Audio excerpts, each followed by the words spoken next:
দেশনেত্রী বেগম খালেদা জিয়াকে দেখেই অনুপ্রাণিত হয়েছিলাম। উনি চলে গিয়েছেন, এটা আমরা এখনো বিশ্বাস করি না। তারপর যেহেতু মুসলমান, আমরা বিশ্বাস করতে হয় উনি থাকবেন আমাদের হৃদয়ের মাঝে সর্বদাই। অবিসংবাদিত নেত্রী, যিনি দক্ষিণ আফ্রিকার গণতন্ত্রের অতন্ত্র প্রহরী, 82 থেকে 90 এবং দুঃশাসন বিরোধী আন্দোলনগুলোতে যিনি সকল সময় মাঠে সারা উপস্থিতি ছিলেন। জীবন যৌবনের শ্রেষ্ঠ সময়গুলো উনি ব্যয় করেছেন এই গণতন্ত্রের জন্য, দেশের মানুষের জন্য, দেশের কল্যাণের জন্য কাজ করে গিয়েছেন। আমরা দেশনেত্রী বেগম খালেদা জিয়াকে দেখেই অনুপ্রাণিত হয়েছিলাম। শহীদ প্রেসিডেন্ট জিয়াউর রহমানের সাথে আমরা রাজনীতি করার সুযোগ আমাদের হয়নি, কিন্তু দেশনেত্রী বেগম খালেদা জিয়াকে দেখেই কিন্তু আমরা রাজনীতির মাঠে আমরা থেকেছি। ওনার সাথে গণতান্ত্রিক আন্দোলনে সকল সময় পাশে ছিলাম।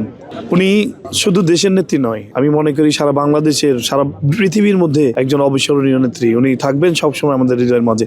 আজকে আমাদের যে অপূর্ণতা, এটা শোধাবার নয়, রাজপথে সাহসী মিছিলে তিনিই থাকবেন আমাদের প্রেরণার উৎস হয়ে। আমরা সকল সময় ওনাকে, ওনার অনুপ্রেরণা নিয়ে আগামী দিনগুলোতে আমরা থাকতে চাই।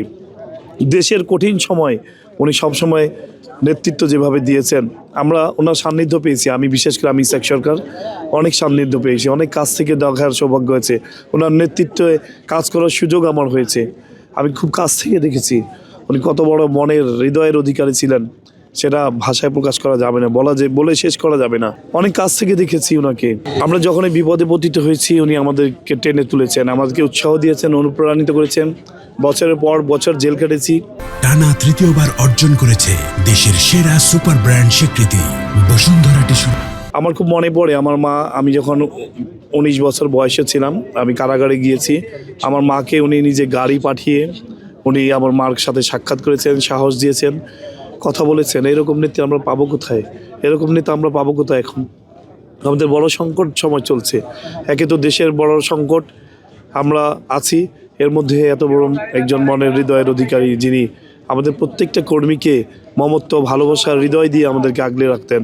আমরা তাকে মা বলেই সম্বোধন করতাম, মা মনেই করতাম, মা হিসাবেই দেখতাম। উনি আমাদের বিপদে আপদে যতবার কারাগারে গিয়েছি ততবারই কারাগারের খোঁজ খবর নিয়েছেন। আমার মতো একজন ক্ষুদ্র কর্মীর যিনি পাশে থেকে আমার পরিবারকে উৎসাহিত করেছেন, অনুপ্রাণিত করেছেন। এই দেশটাকে আগলে ধরার জন্য উনি ওনার জীবনের সমস্ত সুখ শান্তি বিসর্জন দিয়েছেন।